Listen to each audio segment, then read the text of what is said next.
नमस्कार साथियों, आज एक महीने से भी ज़्यादा के गैप के बाद मैं आपके सामने आया हूं। मुझे बहुत अच्छा लग रहा है आप सबके बीच में।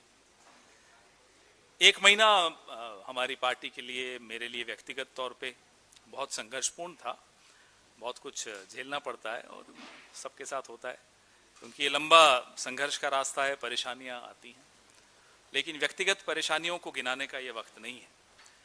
जिस दौर से हम लोग, हमारा देश, हमारा लोकतंत्र आज गुजर रहा है और जो एक भयानक खेल चल रहा है, पूरे लोकतंत्र को कैप्चर करने का, हाईजैक करने का, उस खेल को हमारे नेता राहुल गांधी जी, खड़गे साहब, वेणुगोपाल जी, प्रियंका जी, जयराम रमेश जी, तमाम नेता हमारे, हम सब बार बार आपके सामने लेकर आते हैं।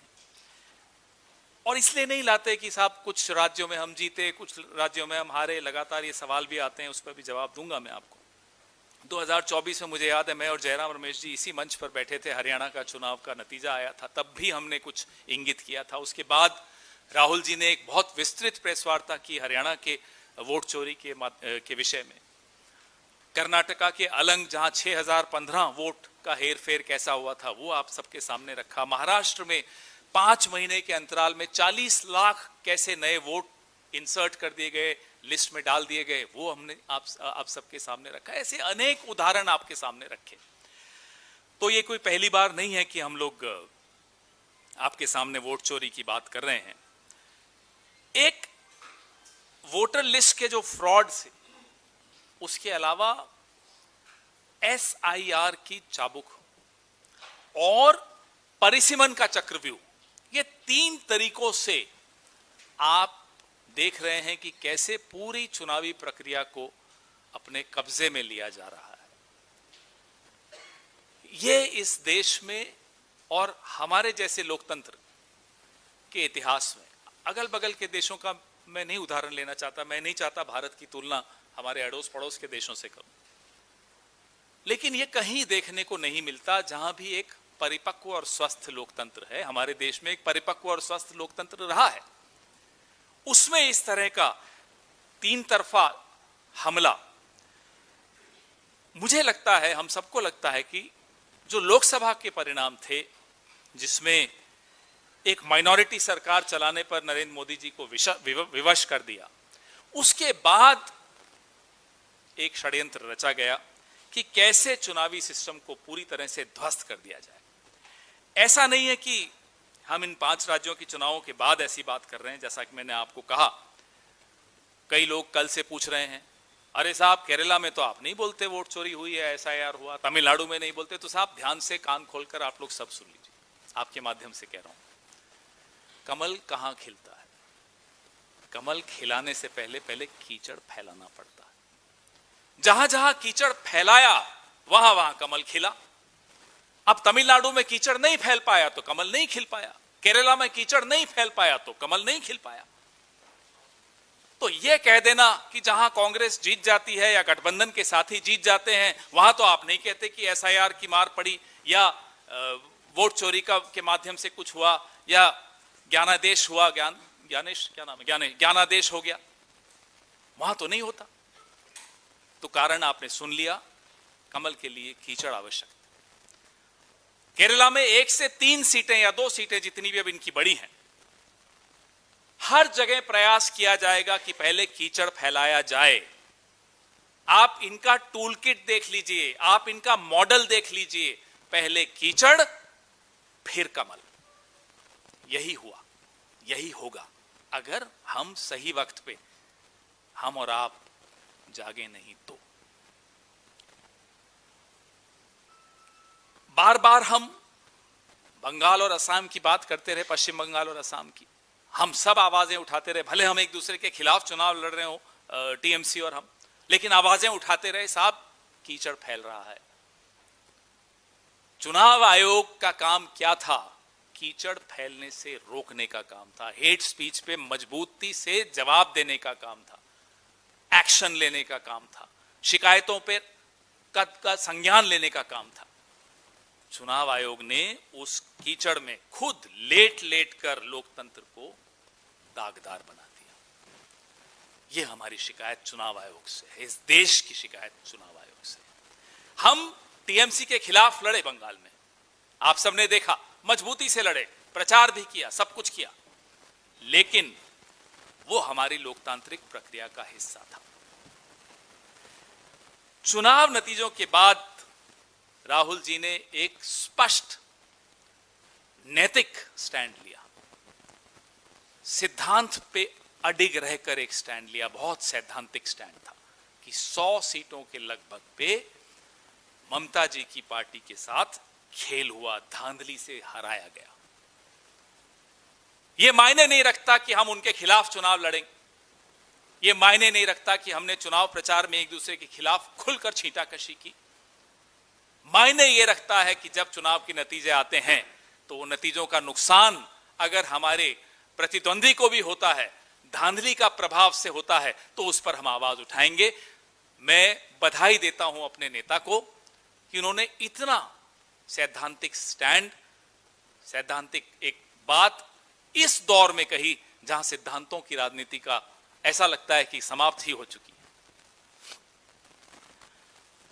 30 लाख के करीब जीते जागते असली मतदाताओं को वोट के अधिकार से वंचित किया गया। 91 लाख तो गायब हुए, 28 लाख को मताधिकार नहीं दिया, बोले कि अभी आपका डिस्प्यूटेड है, देखते हैं क्या है। 91 लाख वोट, 10 से 12% वोट आप एक राज्य से हटा दोगे और फिर कहोगे हम जीत गए।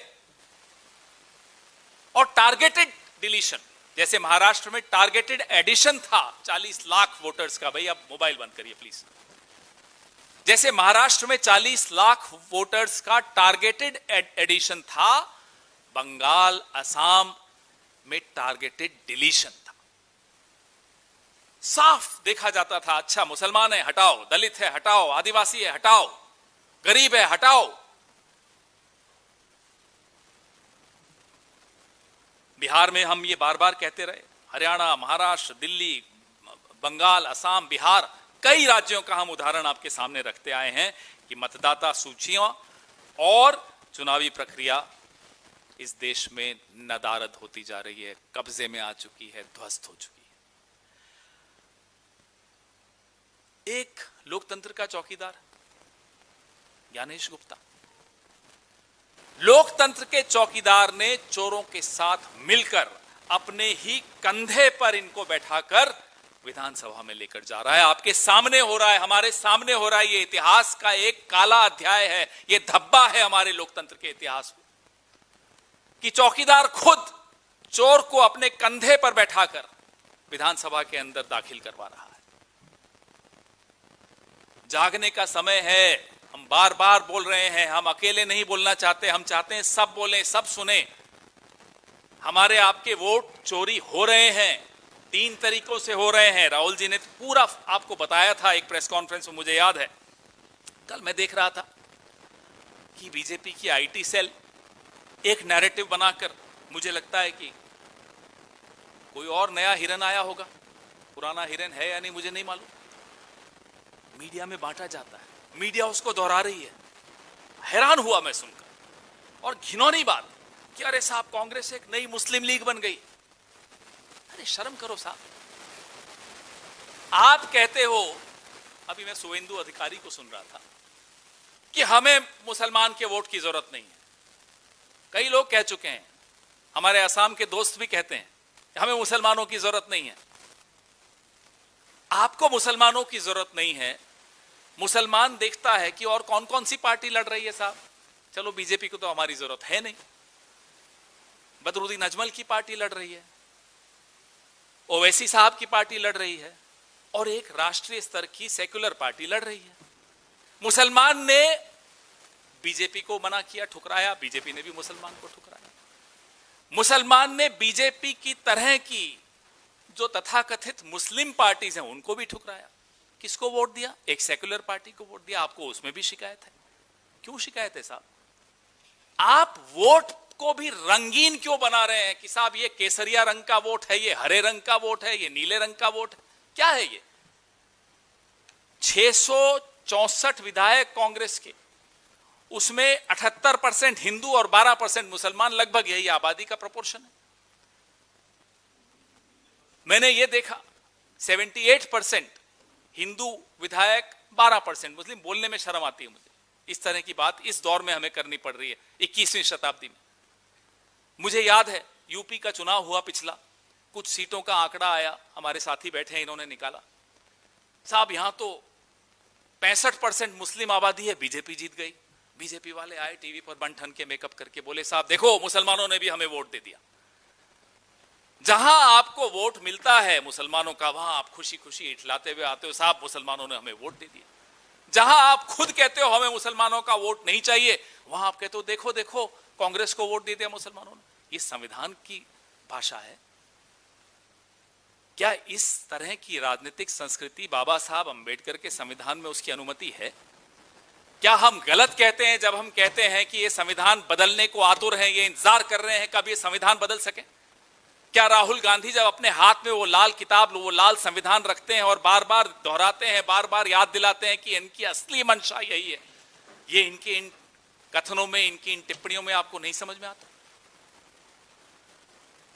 आबादी के हिसाब से कांग्रेस पार्टी ने आज से नहीं, पिछले 140 सालों के इतिहास में आबादी के हिसाब से सबको प्रतिनिधित्व दिया है। यही असली लोकतंत्र है, यही असली सेक्युलरिज्म है, यही असली नारा उन्होंने हमसे चुराया होगा, लेकिन असली सबका साथ सबका विकास यह है। शुभेंदु अधिकारी की कल की आप टिप्पणी सुन लीजिएगा। आप टारगेटेड तौर पे जहर उगलते हुए एक कौम के खिलाफ और उनके प्रतिनिधित्व को सीमित करने की कोशिश करते हो, जो आसाम में हुआ परिसीमन के दौरान, और फिर कहते हो कि देखो मुसलमान उनको वोट दे रहे हैं। खंजर आप चलाओ और मुसलमान उफ भी ना बोले, ये तो हम नहीं होने देंगे। बात मुसलमान की नहीं है, बात दलितों की भी है, बात आदिवासियों की भी है, बात मजलूमों की है, गरीबों की है, बात महिलाओं की है, बात उन तमाम कमजोर तबकों की है जिनको आप जानबूझकर और कमजोर करना चाहते हो। हम उन्हें कमजोर नहीं होने देंगे, वो हिंदू हो या मुसलमान हो, ईसाई हो या पारसी हो, दलित हो या आदिवासी हो, बुद्धिस्ट हो, कोई हो, हम नहीं होने देंगे कमजोर। 140 साल का हमारा इतिहास है, हम कमजोरों के साथ खड़े हैं। उनका धर्म नहीं देखते, उनकी जाति नहीं देखते, हम खड़े रहेंगे उनके साथ और हमें गर्व है इस बात का। बंगाल में हिंसा का एक दौर शुरू हुआ है जब से नतीजे आए हैं, उसे रोकने की जगह दिल्ली से उन्हें भड़काने का काम हो रहा और कोई उसके बारे में बात नहीं कर रहा। रोज डिबेट्स हो रही हैं, बड़ी बड़ी बातें कर रहे हैं, साहब इनका एग्जिट पोल ठीक हुआ, उनका गलत हुआ, ये हिंदू पार्टी हो गई, वो मुसलमान पार्टी हो गई। शर्म करिए साहब, हो क्या रहा है बंगाल में? ये ऑफिसेस जलाए जा रहे हैं प्रतिद्वंदियों के, लोगों को मारा जा रहा है, डीजे बजा बजा के अश्लील गाने चलाए जा रहे हैं, दुकानें तोड़ी जा रही हैं। यह लोकतंत्र है? कोई जीतती है पार्टी, हम तो बचपन से देखते आए, कांग्रेस जीतती साहब हम जाते थे, जुलूस निकालते थे, खुश होते थे, नारे अच्छे लगाते थे, बीजेपी के खिलाफ नारे लगाना बंद कर देते जिस दिन हम जीत जाते थे। हम अपनी पार्टी की जिंदाबाद करते थे, हिंसा तो नहीं करते थे। यह जीत की खुशी नहीं है, यह कुछ और है, यह गुंडागर्दी है, यह दादागिरी है, यह लोगों को डराने का तरीका है। डराने की क्या जरूरत है? अब तो आपको संविधान की शपथ लेनी है, उससे पहले आप ये क्या माहौल बना रहे हो?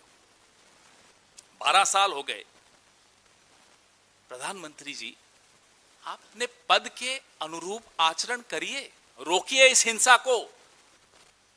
बंगाल आपकी तरफ देख रहा है, पता नहीं क्यों देख रहा है, हम तो देख देख कर परेशान हो गए, थक गए, आपने कभी उस तरह का आचरण नहीं किया।